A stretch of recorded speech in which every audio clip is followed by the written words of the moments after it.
রাসূল সাল্লাল্লাহু আলাইহি ওয়াসাল্লামের তার জীবনে বা তার চরিত্রে নেতৃত্বের এই কোয়ালিটিগুলো কিভাবে ফুটে উঠেছিল সেটি ব্যাখ্যা করলেন। আমরা যদি বর্তমান সময়ে সেই পন্থায় রাসূল সাল্লাল্লাহু আলাইহি ওয়াসাল্লামের যে বৈশিষ্ট্যগুলো আপনি এতক্ষণ বর্ণনা করলেন সেটি যদি আমরা প্রয়োগ করতে চাই আমাদের ইসলামিক লিডারশিপে, সেক্ষেত্রে আমাদের কি করণীয় বা কোন পদক্ষেপে আমাদের আগানো উচিত? আলহামদুলিল্লাহ, এই খুবই চমৎকার একটা বিষয়ের প্রশ্ন অবতারণা করেছেন যে আমরা বর্তমানে সেইভাবে যদি করতে চাই আমরা কি করতে পারি। আমাদের লোকবলের অভাব নেই, মানে কোনো মানে ইসলামিক যারা আছেন তাদের কোনো স্তরেই কিন্তু মানুষের অভাব নেই, কিন্তু অভাবটা কোথায়? অভাবটা হচ্ছে আরবিতে একটা প্রবাদ রয়েছে, লিকুল্লি ফান্নিন রিজাল। বলা হয় যে পৃথিবীর প্রত্যেকটি জ্ঞানের শাখায় বা অভিজ্ঞতার শাখায় লোক আছে। আমাদের কাজ হচ্ছে আমাদের ভিতরে যে প্রতিভাগুলো আছে, অর্থাৎ আমাদের ইসলামিক জনশক্তি যারা আছেন বা ইসলামিক তাওহীদ ভিত্তিক মানে হচ্ছে চেতনায় যারা নিজেদেরকে তৈরি করেছেন, তাদের প্রত্যেকের মধ্যে কিন্তু কোনো না কোনো যোগ্যতা আছে। এখন আমাদের বিচার বিশ্লেষণ করতে হবে যে কে কোন দিকে পারদর্শী, তাকে সেই দিকে ডেভেলপ করবার জন্য উৎসাহ দিয়া তাকে তৈরি করা এবং তার জন্য পথ সুযোগ করে দেয়া। আচ্ছা, এছাড়া কিন্তু হবে না। একজন ব্যক্তি যেদিকে যিনি যেতে চান এবং তার মনও সেই দিকে যাওয়ার সায় দেয়, সেই দিকে যাওয়ার মতন উপাদান তার ভিতরে আছে, সে মানের প্রতিভাও তার ভিতরে আছে, কিন্তু আমি তাকে আটকে দিচ্ছি।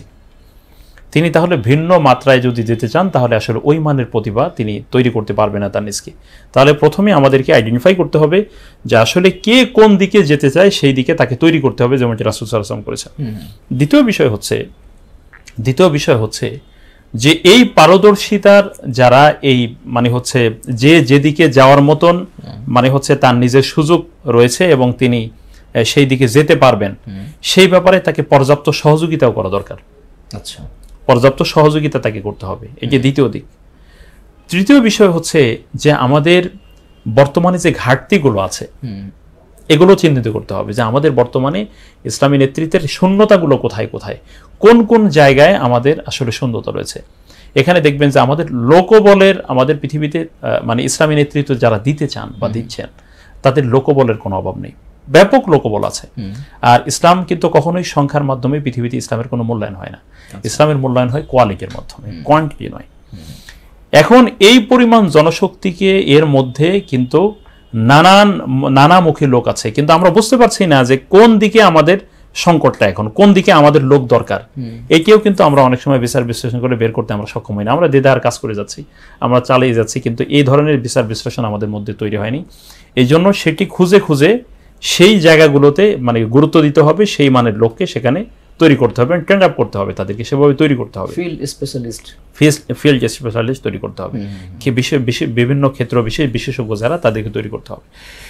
তারপরে দেখুন এখানে আরেকটি বিষয় হচ্ছে যে মানুষের জন্য তার জীবনকে সহজ করার জন্য পর্যাপ্ত সুযোগ সুবিধা সৃষ্টি করা। আচ্ছা, এটা খুবই গুরুত্বপূর্ণ একটা বিষয় এবং এটি রাসূল সাল্লাল্লাহু আলাইহি ওয়াসাল্লামের একটি নীতির অংশ। আপনি লক্ষ্য করবেন রাসূল সাল্লাল্লাহু আলাইহি ওয়াসাল্লাম খাদ্যের সংস্থান করেননি, কিন্তু তাকে বিশেষজ্ঞ রূপে তৈরি করতে চেয়েছেন, এমনটা একদম পাওয়া যায় না।